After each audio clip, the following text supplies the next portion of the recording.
So day one's page is Silverbell being torn apart, her body being destroyed, and it's looking to be pretty fun and free-flowing. It shouldn't be an extremely complicated drawing by any means. There's no real draftsmanship or any kind of crazy perspective. It's pretty straightforward and simple, and I get to play around a lot with her and the emotion of the scene and get a lot of painting done. This is all this around her is paint, so it's a kind of nice first day to get straight into the book. This may sound a little bit ridiculous, but for this project in particular, this is the equivalent of sharpening a pencil. I am making a graphic novel with metal and going to try not to fuck it up.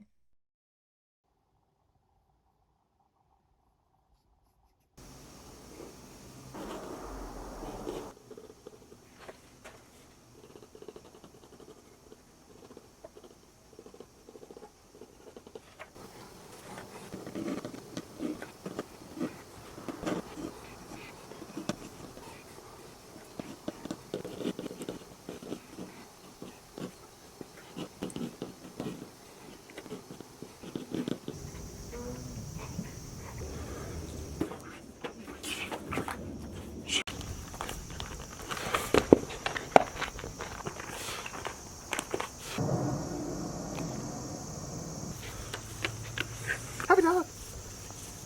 Happy dog! That was exactly a bunch of hip thrusts with a plate of cake on my stomach, eating while I work out.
Welcome back to the first few days of Silverbell Diaries, and wow, Silverpoint has been a blast so far.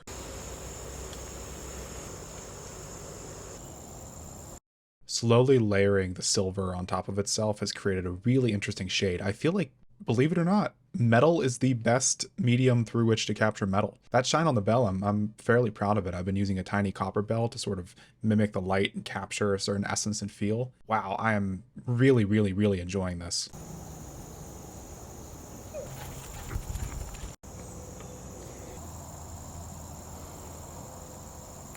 That sounds great. Cool. That sounds really nice. Subject. I don't know. I just got back.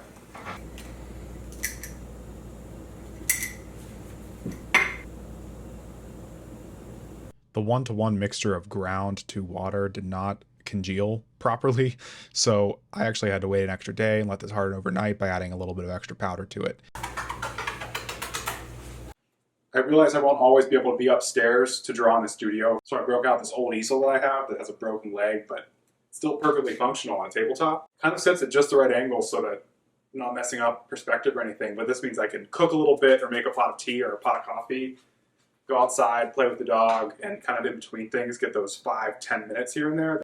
I bought this easel the week that I graduated high school. It then happened to get into the way of a small wrestling match in my basement.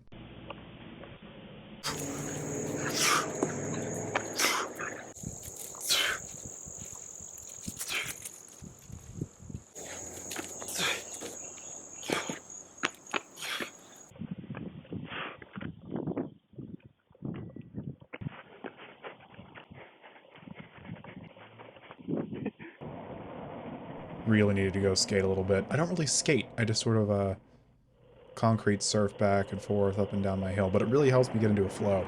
Lets the brain relax.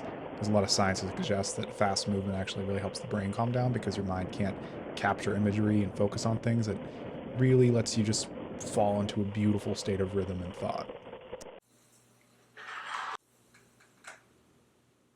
While I don't necessarily need a lot of really detailed drafting and architectural work for these first few pages, it is quite a lot of emotional draftsmanship. It's a lot of movement, things that I don't necessarily work into the original Bellringer book, and wow, it is very stimulating and incredibly fun playing with it in these first couple of pages. I think a lot of the shape and form here seems to be mimicking, I'm going towards like a Henson-esque Skeksis look, that horrifying, dark, creepy, voracious look. It's a hunger. Bare knuckles, claws, talons, along with that sleuthing, vibey, serpentine, kind of cartoonish smack, like with this ripple and smack, ripple and smack. But I'm really enjoying creating and carving those forms. As the colors and shapes began to layer themselves up, I really started to become quite happy with where this was going. It's really fun seeing this come to life after just kind of sketching some things out with a pencil on a piece of paper.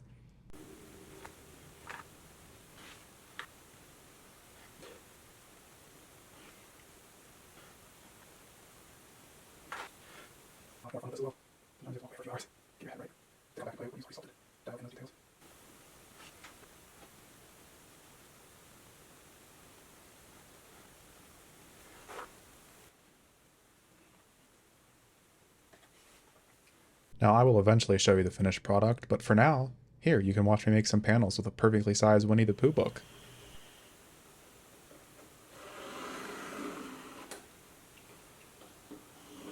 Hey, welcome back to the making of my graphic novel, Silverbell Diaries Part 3. Today we're going to tackle the page that kind of inspired the whole emotional core of the book.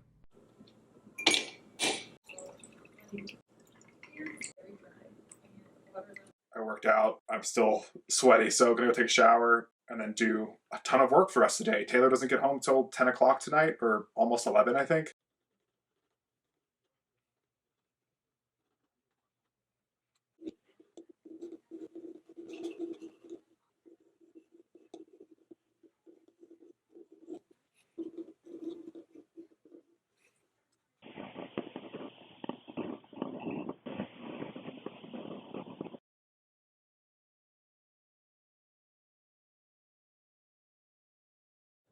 This little guy had been chirping in the house all night last night, and I'm glad that I found him, because I would be very concerned about he or she losing their poor little life in some corner of the house without sunlight and food and water. We'll just leave him there to find his way out.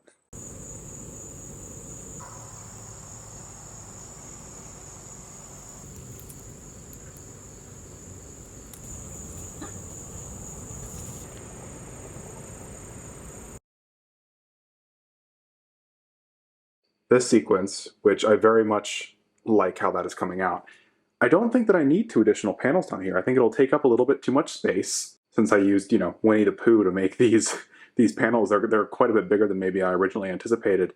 And I like this huge breadth down here. So maybe, oh, Mira wants to go outside. She can go outside, go on the deck. Anyway, I'm realizing that I think that should be the focus of our page. And then maybe cut these 2 sort of star streaming scenes, because on the other side of this spread, page 3 has her moving through the cosmos. We're about to heat some water up for the ground, and once that is all nice and liquefied, we're going to prepare these 2 boards for tomorrow and the following day. So what is so interesting to me about this page in particular is that this is kind of the entire inception of the emotional core of Silverbell itself. The idea of her body being torn apart and then being reformed, as you will see in the next few days. But I love this idea that she isn't actually in her original body, as the protagonist of our titular book Bellringer is.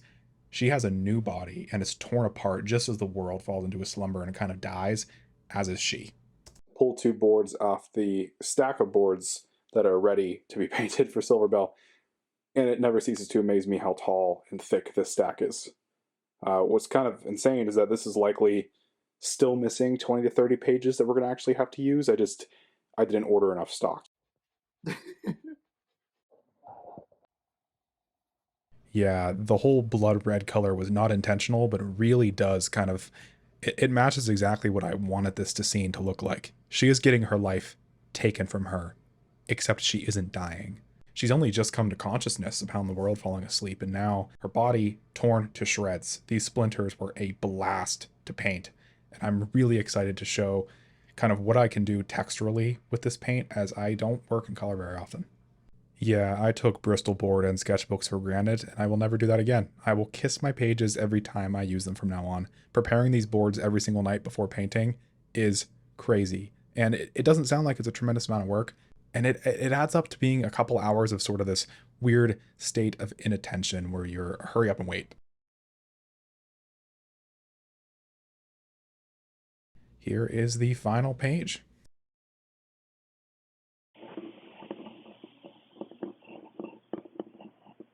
Well, this one is going to be a rough one.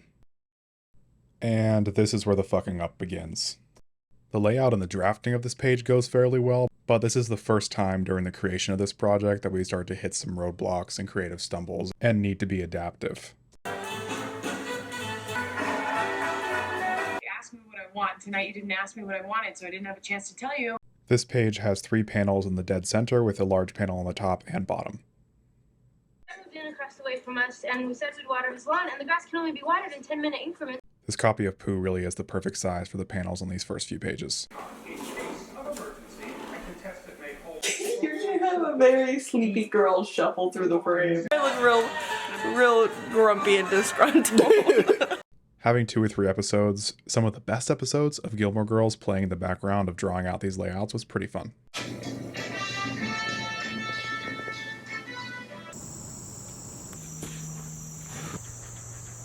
This diary has really taken on a life of its own, an artistic and creative challenge that I've thoroughly enjoyed thus far. This is Louise, my 8-year-old elongated tortoise. She typically lives outside May through September. As I filled her water bowl, she tried to escape. And then she got rageful zoomies. So this page isn't a complete fuck up. It just led to some creative frustrations that are necessary to get the best out of the piece. This is my final week of having outside obligations and being busy while working on Silverbell. Last evening I had to go outside and work while I play with the dog, and it was gorgeous. Go.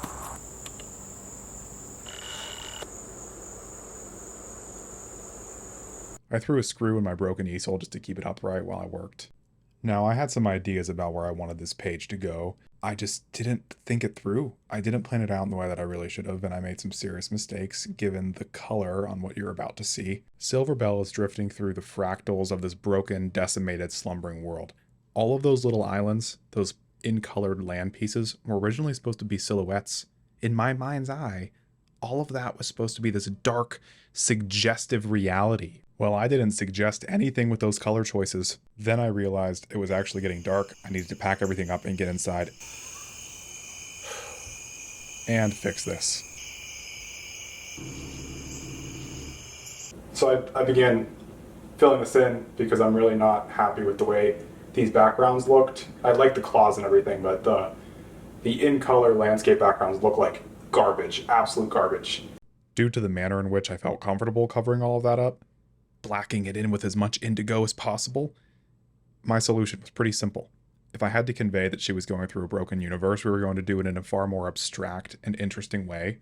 Hopefully interesting. She is completely and utterly isolated from all that she has ever known and loved, including her own body. So, highlight the bell.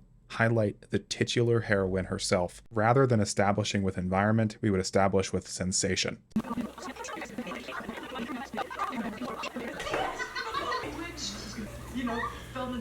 The silver point aspect on these last 2 pages hasn't been nearly as significant, but the layering has been going well and I've been enjoying practicing. Another sleepy, Silverbell-filled evening comes to a conclusion. I woke up ready to finish this page as fast as possible. This bottom panel would end up taking over as the establishing thought for the environment. Full on into the silhouette. We'll paint this manor, paint all these islands in, and show exactly where she's at, as she is discovering it, rather than showing it to us first. There's still quite a bit of work to be done to this page, but I also have to complete the next page and then prepare the board for the next few spreads all today. I'm a little bit behind, like I said. This is the last week that I really have outside obligations and business to attend to, so from here on out, it's pretty much all of Book 2 and Silverbell all day, every day. And you know I'm still watching Gilmore Girls. So how about you come over at 1 and we'll get a red sale? You know, Rory, I feel good.